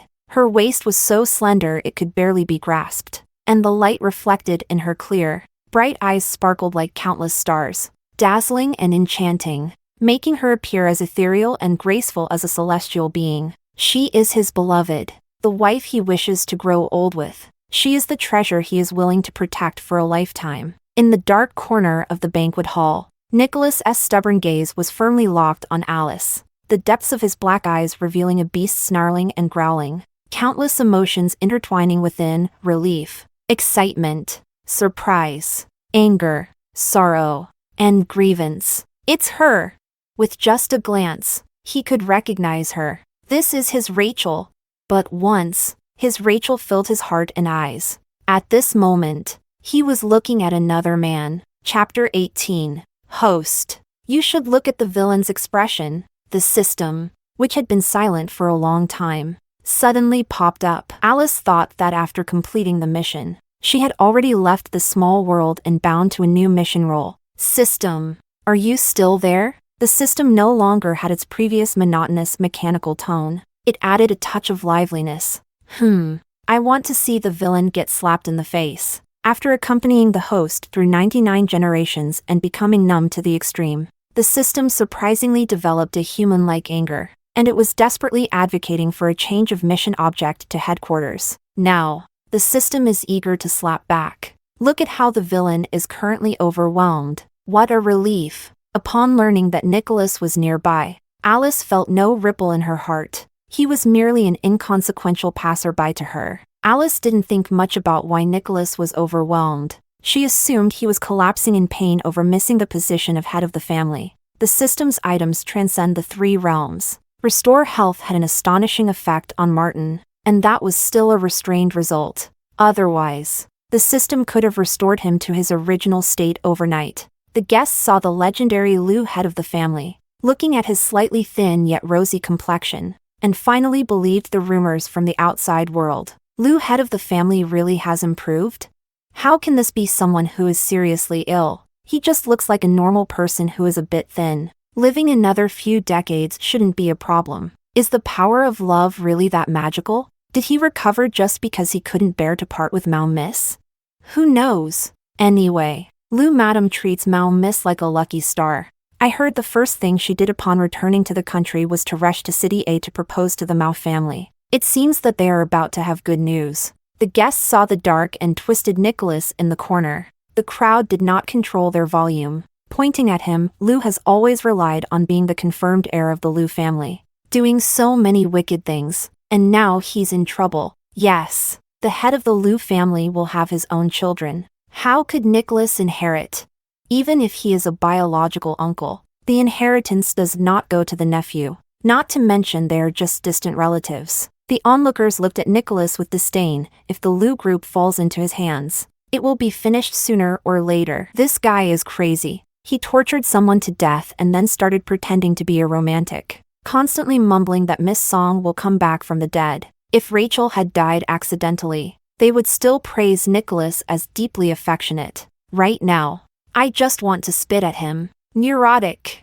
Nicholas ignored the surrounding voices of Schadenfreude, his gaze fixed firmly on Alice's face, with countless emotions reduced to the relief of having regained what was lost. Fortunately, she is still here. They had such a deep bond that no outsider could compare. He would seek her forgiveness, using the rest of his life to make up for the debts he owed her. Before Nicholas could organize his words to kneel and beg for forgiveness, the man he had been trying so hard to ignore took Alice's hand and walked up to the stage. Nicholas stared at their hands, his eyes reddening. After Martin announced the engagement news of the two, Nicholas could no longer sit still and charged towards the stage like a crazed beast. Rachel, I won't allow you to marry him.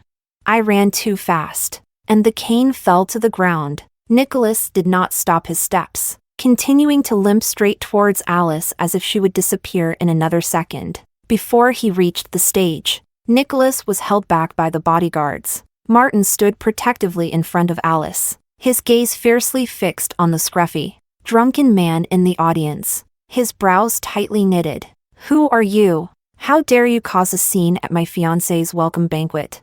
Mao reminded his future son-in-law, Martin. This is president of the Pinnacle Group from the Liu family in City A. Your nephew. Hearing that it was his own nephew, Martin's expression grew even darker. Someone, throw him out. Nicholas was awkwardly lifted by the bodyguards and dragged outside. His gaze never left Alice, and he cried out frantically, Rachel, you are my wife. How can you marry someone else? Rachel. Chapter 19. System. Did Nicholas recognize me? Hearing the repeated calls of Rachel, Alice couldn't help but be astonished. One must know that her current appearance is completely different from before. How did Nicholas recognize her at a glance? I'm sorry, host. The villain has awakened self-awareness, and the system cannot alter his memories. He remembers that the Mao family has no children, so it's easy for him to be suspicious. Although the appearance has changed, the gaze and small actions remain the same. It is not surprising that he recognizes you. The host. Alice feels complicated. Having taken on a completely new identity, can she still not escape the entanglement with Nicholas? Host. Don't worry, you are no longer alone. With the Liu Group and Mao World Jewelry, the villain can't do anything to you. Let him see how happy you are now. Make him furious. Alice unconsciously looked up at the man beside her. Martin felt her gaze, and in the moment he turned his head. His originally cold expression softened considerably. Don't be afraid. I will handle it. Rachel. The moment the two locked eyes deeply stimulated Nicholas, who suddenly broke free from the bodyguard, took a few steps, and fell to his knees on the stage. He looked up at the dazzling woman on stage, confessing with tears streaming down his face. Rachel, I was wrong. Will you come back to me? You once loved me so much. How can you just change like that? Rachel. Provoked time and again, even though this man was his own nephew and had mistakenly identified the wrong person due to a fit of madness, Martin was successfully enraged. Do you think I'm dead? His chilling gaze sent shivers down the spines of the guests. The banquet hall fell silent. Just as the onlookers silently mourned for Nicholas, David stepped forward, still remembering their more than 10 years of friendship, unable to bear watching him throw his life away. David grabbed Nicholas and landed a punch. What the hell is wrong with you? This is Miss Mao, your aunt. Rachel is dead. No, she is my Rachel. Nicholas felt no pain. After his head was knocked to the side, he immediately lifted it, his tone urgent. How could I not recognize my own lover? Look at her. She is my Rachel. David only felt that he was hopeless. You are really crazy. You should see a psychologist as soon as possible. Come with me. Before Martin made a move, David had to quickly drag his old friend away. Helplessly, Nicholas had completely lost his sanity, watching his long-awaited lover standing right in front of him, unable to let go no matter what. David and several bodyguards were unable to control him. Rachel, it's me. I know you did it on purpose to annoy me. You still love me the most. We have loved for 99 generations. At this moment, Mao felt immense regret and, out of familial obligation, extended an invitation to Nicholas, not expecting this guy to go completely crazy. 99 generations? Are you crazy? Nicholas, does Mao not recognize his own daughter? If you dare to be rude to my daughter again, the Mao family will not let this go.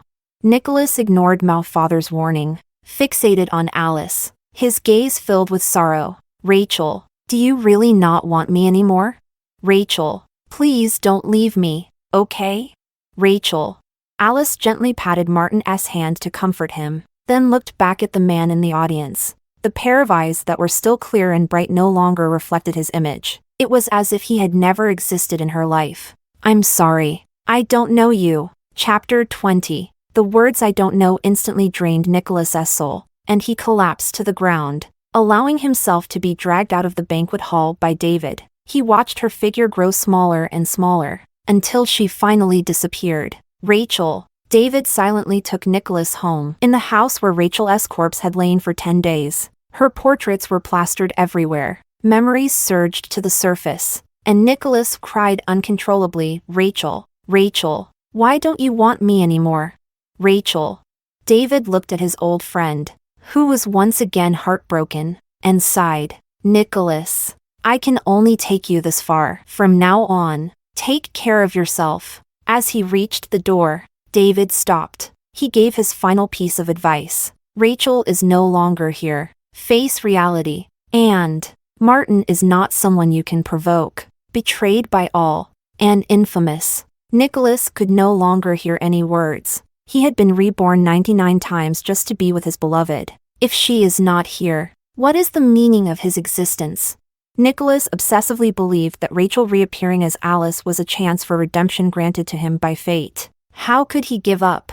Just as Martin returned to the capital to deal with Liu family's old guards who were stirred up by his recovery and return, Nicholas seized the opportunity to kneel outside Mao's door. Mao's father and Mao's mother couldn't drive him away, so they simply let him kneel outside. They treated him as a mere decoration of the villa community. Ah, the villain has come to kneel. Oh dear. Fainted.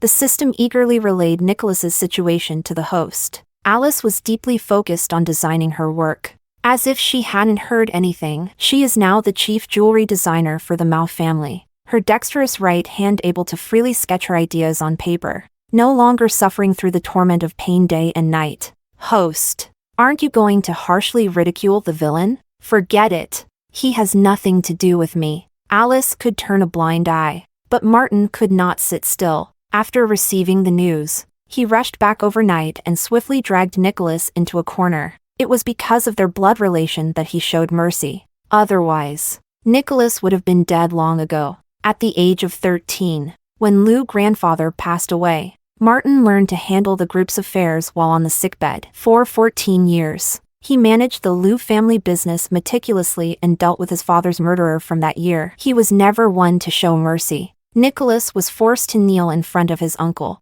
Martin said sternly, Nicholas, Alice is your aunt. If you continue to act recklessly, be prepared to be disowned by the Liu family.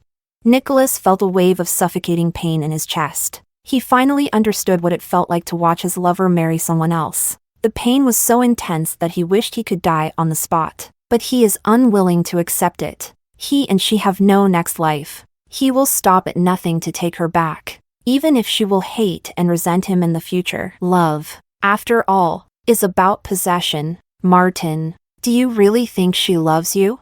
She is a time traveler. Nicholas looked up at his uncle, smiling cruelly and strangely. What makes you think she would like a sickly person? The system requires her to pursue you. If the mission fails, she will be erased. She is being forced. Chapter 21. After receiving the news about Martin from the system, Alice couldn't help but follow. She happened to overhear Nicholas's words. Alice turned pale, her mind replaying the various harms inflicted upon her by Nicholas in the previous 99 generations. Just because she is an outsider, does her love have to be questioned?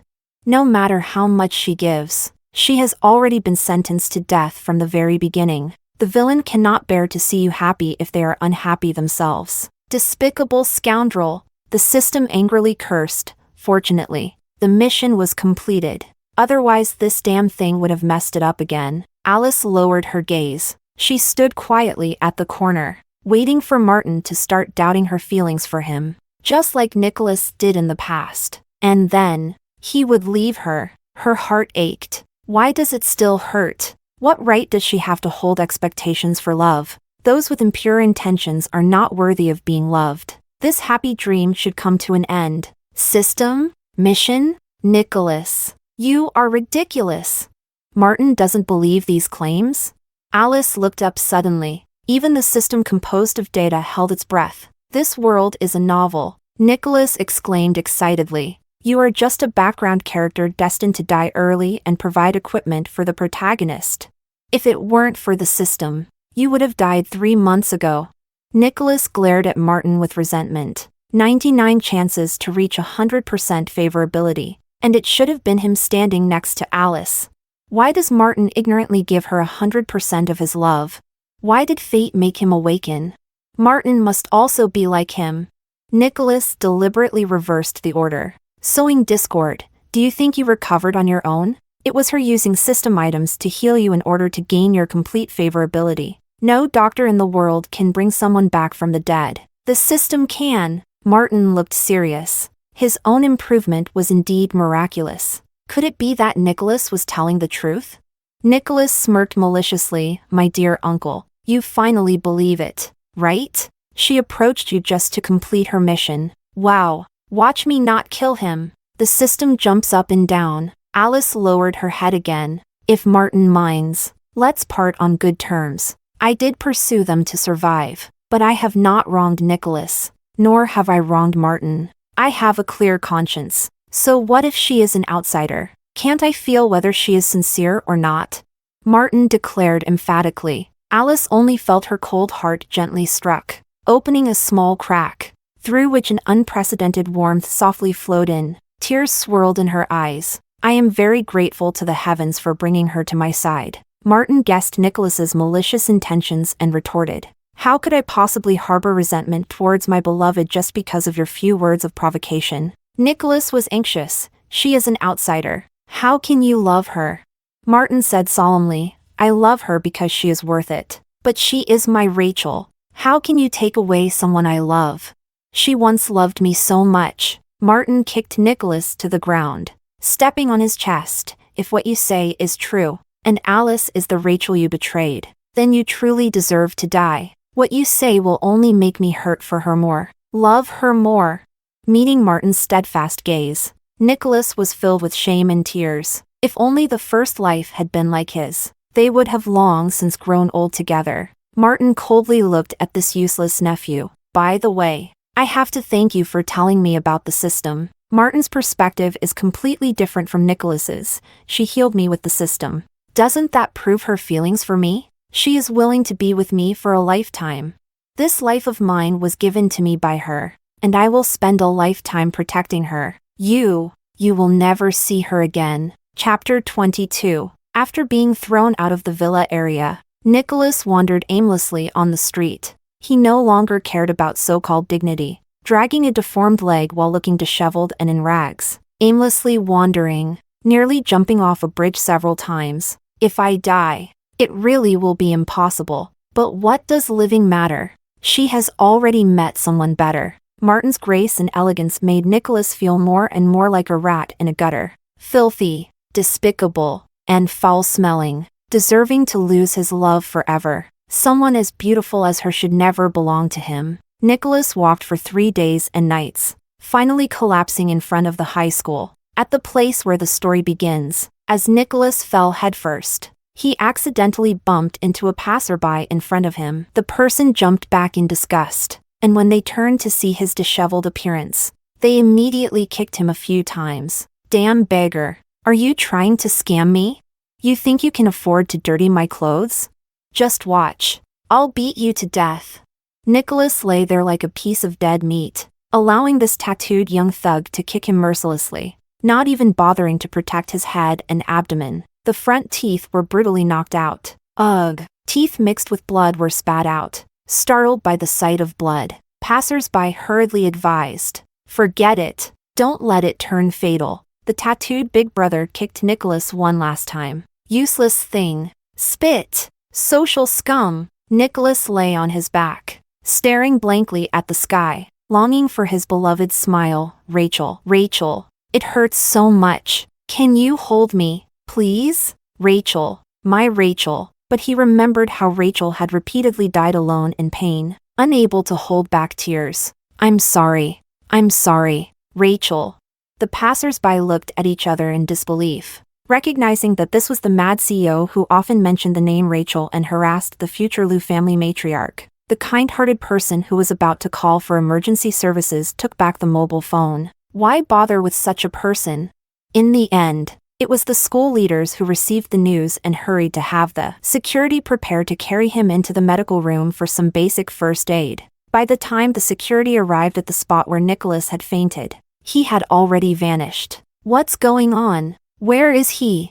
Let's go back. Anyway, the person is not at the school gate. It has nothing to do with us. Nicholas disappeared for 3 days and 3 nights like this. Since Rachel passed away, he has hardly appeared at the Pinnacle Group. Most capable employees have jumped ship, leaving behind only those who are slacking off. As long as there's a paycheck, they don't care about Nicholas' well-being at all. It's better if the boss doesn't come. As for special assistant, seeing that Nicholas can't inherit the Liu family business and has angered Martin, he simply resigned and left. In the end, it was David who helped report to the police to find him. Despite his countless claims that he wanted to sever ties with Nicholas, he couldn't bear to see his former brother vanish from the world. The police found Nicholas in the Black Clinic. His corneas, liver, kidneys, basically all the organs that could be donated had been removed.